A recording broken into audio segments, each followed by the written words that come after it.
Alam mo, itong dinosaur na ito ang hari ng Cretaceoso. Ang makapangyarihang Tyrannosaurus Rex. Babalik ako agad. Paano kung sabihin ko sa'yo, 70 milyong taon bago pa dumating ang T-Rex sa mundo?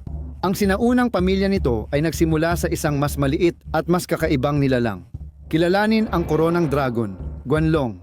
Ito ang naging malupit, makulay at tunay na kahangahangang ninuno na naglatag ng daan para sa isa sa pinakamalalakas na mandaragit sa kasaysayan, ang Tyrannosaurus Rex. Ang ating kwento, o dapat kong sabihing kwento ni Guanlong, ay nagsimula noong 2002 sa Shishugwa Formation sa hilagang kanlurang bahagi ng China. Paumanhin kung mali ang pagbigkas ko niyan. Dito, natuklasan ng mga paleontologist ang dalawang napakagandang na preserbang mga kalansay. Isa ay adult at isa ay bata, na parehong mula sa isang hindi pa kilalang theropod. Ang tuklas na ito ay nagbigay sa mga paleontologist ng bagong pananaw sa paglaki at pagdevelop ng dinosaur na ito. Mas maliit at simple ang palamuti sa ulo ng batang dinosaur, habang mas malaki at magarbo sa adult. Mapa ito ng kanyang buhay mula bata hanggang matanda. Masasabi mong malungkot ang naging takbo ng tadhana.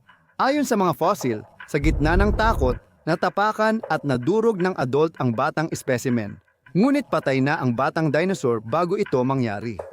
Ang mga pangyayaring nagdulot ng lahat ng ito ay malamang na mananatiling nakatago sa misteryo magpakailanman. Ang dinosaur na ito ay opisyal na inihayag at pinangalanan ni na Zhu Jing at mga kasamahan noong 2006. Guanlong Wukai.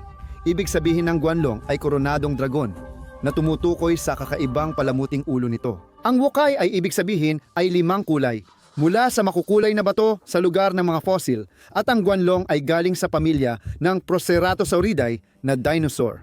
Subukan mong sabihin yon ng 5 beses ng mabilis.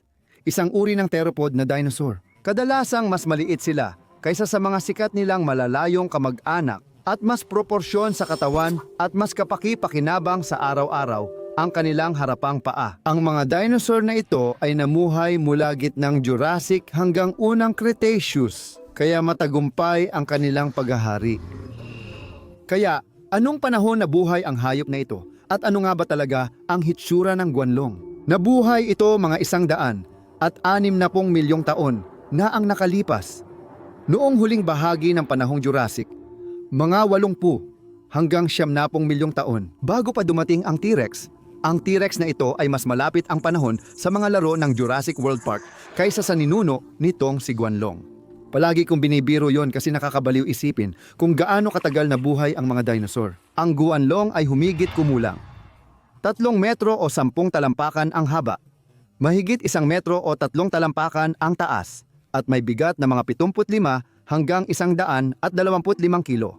Iyan ay 165 hanggang 276 libra para sa mga kapwa kong Amerikano. Kasing laki ito ng isang malaking cougar, puma o mountain lion, kahit anong gusto mong itawag. Pinakakapansin-pansin sa kanya ang tarugo, manipis na umbok sa ibabaw ng nguso at bungo. Gaya ng inaakala natin sa karamihan ng dinosaur, hindi para sa labanan ang mga pisikal nilang adaptasyon. Masyadong marupok ang tarugo.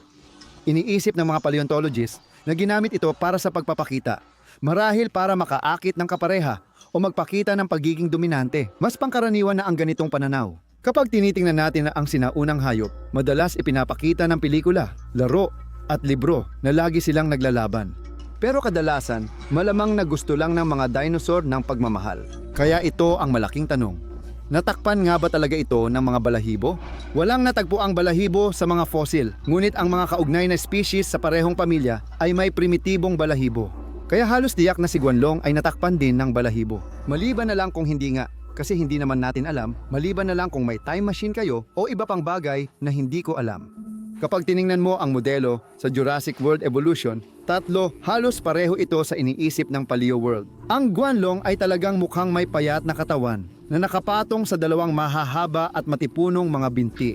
Ang mas mahahabang pangharap na mga paa ng hayop na ito ay may 3 daliring mga kamay na kayang sumunggab ng biktima at tumulong sa paggalaw sa sinaunang kagubatan. Ang estruktura ng bungo nito ay kahawig ng mga tyrannosaur na nakita nating umusbong kalaunan, at maging ang mga ngipin nito ay magkahawig din. At kung babalik tayo sa usapan tungkol sa balahibo, Malamang ay hindi natin kailanman malalaman ang eksaktong dami ng balahibo na mayroon ang mga hayop na ito o kung anong mga kulay ang karaniwan nilang taglay. Kung ibabase sa kasalukuyang biolohiya at mga hayop ngayon ang nilalang na ito, malamang kinuha nito ang kulay ng paligid, lalo na't mandaragit ito at kailangang magtago. Ang sinaunang Tsina ay luntian. May mga ilog, latyan at makakapal na kumpol ng primitibong puno, habang ang hangin ay makapal at mahalumigmig. Posibleng may kaliskis at berdeng beige na balahibo ang guanlong na parang lupa, at ang mga palamuti sa ulo nito ay matingkad at maganda ang kulay. Alam mo na, para tumayo sila sa gitna ng karamihan. Noong panahon ng guanlong, nagsisimula ng matuyo at tumigang ang mga lupa dahil sa pagbuo ng mga kabundukan sa paligid ng rehiyon. Dahil sa pagbabago ng panahon, naging tigang na disyerto ang lugar na tinitirhan noon ni Guanlong. Malaking pagbabago ito, pero tingnan natin itsura mo matapos ang 160 milyong taon. Gaano nga ba kadelikado ang sinaunang ninuno ng T-Rex na ito? Taglay rin ba nito ang parehong nakakatakot na katangian ng mas malalaking inapo nito? Sa totoo lang, ang Guanlong ay hindi kailanman naging pangunahing mandaragit sa mundo nito, base sa ating kaalaman. Ang maliit nitong laki ang pumigil dito na makalaban sa malalaking dinosaur tulad ng mga sauropod. Kaya napokus ito sa mas maliliit na dinosaur, butiki at posibleng unang mammal. Siyempre, kung makakita siya ng bangkay ng hayop, kakainin niya rin ito. Dahil madalas mag-survive si Survival Man at ang Guanlong, ang maliit nilang laki ay dahilan para maging biktima sila ng mas malalaking mandaragit. Narito ang isang bagay na dapat pag-isipan. Maaaring ginampanan ng Guanlong ang isang papel na katulad ng sa cheetah. Gamit ang bilis at liksi kaysa sa purong lakas, hinahabol nito ang kanyang biktima. Pagkatapos ng ambus at kapaguran ng biktima, hahawakan niya ito gamit ang mahahabang braso at pipigilan ang target para matapos ang pangangaso. Si Guanlong ay nagkukwento ng isa sa pinakamatagumpay na pagbabago ng kalikasan mula sa kanyang tarugo hanggang balahibo. Pinaaalala nito na ang makapangyarihang T-Rex ay hindi agad lumitaw. Nag-evolve ito mula sa maliliit at mabilis na mga ngaso na minsang tumakbo sa mga kagubatan ng Jurassic ng sinaunang mundo. Ang Guanlong ay tulay ng ebolusyon mula sa maliliit na mandaragit ng Jurassic hanggang sa malalaking tirano ng Cretaceous. Parang nakikita mo ang plano para sa susunod na hari.